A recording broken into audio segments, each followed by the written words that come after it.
The snow fell quietly over the sprawling glass mansion on Pinecrest Hill, where silence had become a cruel tradition. Inside, beneath the warm hum of soft lights and the faint scent of pine, sat a man who seemed to have everything the world could offer: wealth, power, prestige, and yet, he was utterly alone. Lucas Arden, CEO of Arden Global Holdings, stared at the untouched dinner spread across his dining table: silver cutlery, roasted turkey, crystal glasses reflecting the twinkle of the Christmas tree, and felt the same hollow ache that came every year. It had been 7 years since laughter had filled these walls.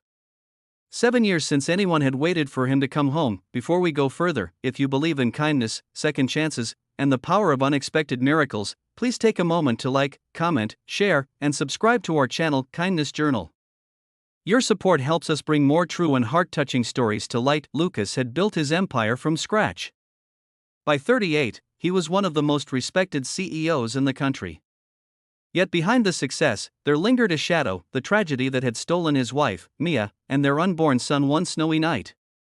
She had been on her way to surprise him at his office with Christmas dinner when her car spun off the icy road.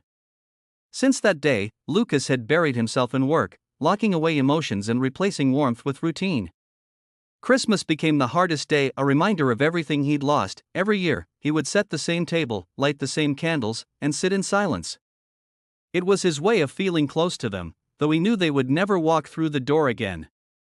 The mansion felt like a museum, perfectly maintained but lifeless.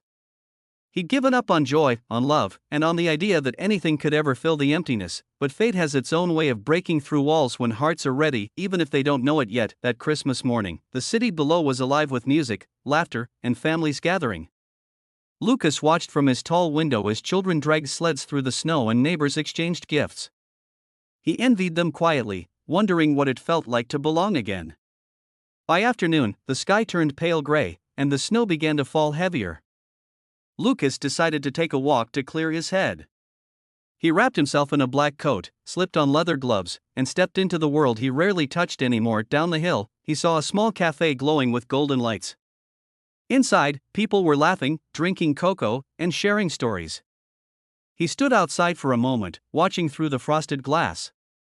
It reminded him of something he used to have: not the wealth or the comfort, but the simple joy of being seen, being loved.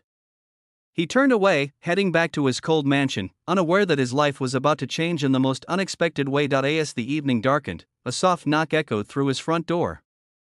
It startled him. No one ever came to his house uninvited. He hesitated, thinking it must be a mistake.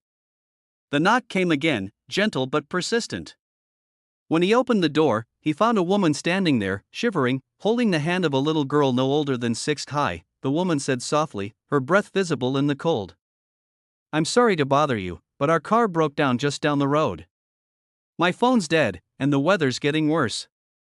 Could we maybe wait inside until help comes?" Lucas blinked in surprise. The woman had soft brown hair tucked under a knitted hat, worry etched on her face but kindness in her eyes. The little girl beside her clutched a small red box wrapped with a bow, looking up at him with big hopeful eyes. He wanted to say no, it was easier to keep people out, but something in the girl's innocent face stopped him. He stepped aside and said quietly, "Come in." The warmth of the house enveloped them. The little girl immediately ran to the glowing Christmas tree, her eyes widening in wonder. "Mom, look. It's so beautiful," she said, her voice full of excitement. The woman smiled apologetically. "I'm so sorry, we don't mean to intrude. I'm Clara, and this is my daughter, Ava." "Lucas," he replied simply. They sat by the fireplace as Lucas brought them hot chocolate. Clara explained that she worked 2 jobs to support Ava, one as a waitress and another cleaning offices. They were driving to her sister's place for Christmas when their old car broke down. They had been walking in the cold for nearly an hour before spotting his mansion. Ava, meanwhile, was fascinated by the decorations. "You have so many lights, mister," she said with a grin. "But, why are you spending Christmas alone?" Her innocent question hit him like a blade. He tried to smile. "Sometimes grown-ups get busy," he said softly. Clara glanced at him, sensing the heaviness behind his calm tone. There was something deeply lonely about him, the kind of silence that only came from heartbreak. As the storm outside grew worse, Clara called for a tow truck using Lucas's phone, but they said it might take a few hours. Lucas insisted they stay for dinner. For the first time in years, the dining table wasn't set for just one. As he watched Clara and Ava eat, laugh, and share stories, Lucas felt something unfamiliar, warmth spreading quietly through his chest. The sound of Ava's laughter bounced off the walls like light returning to a forgotten place. After dinner, Ava handed him the small red box she had been carrying. "This is for you," she said shyly. "We were going to give it to my aunt, but you look like you need it more." Inside the box was a small, handmade ornament, a heart made from red felt and tiny silver beads. Lucas was speechless. It had been years since anyone had given him a gift, especially one made with such simple love. "Thank you, Ava," he whispered. "It's beautiful." Clara smiled gently. "She likes making little gifts for people she meets. Says it spreads Christmas magic."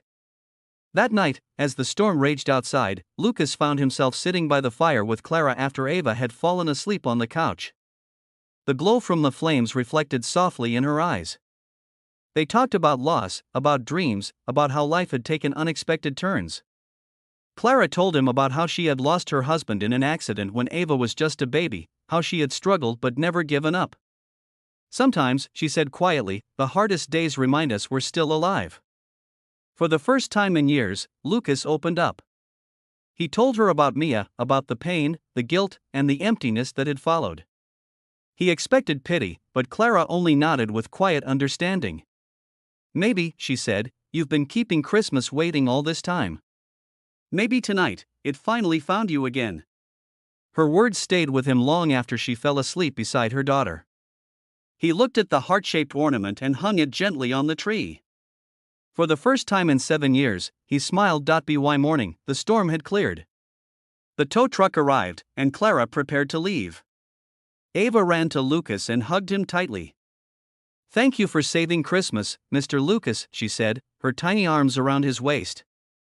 "You're not alone anymore." When they drove away, the house felt quieter again, but not empty. Something had changed.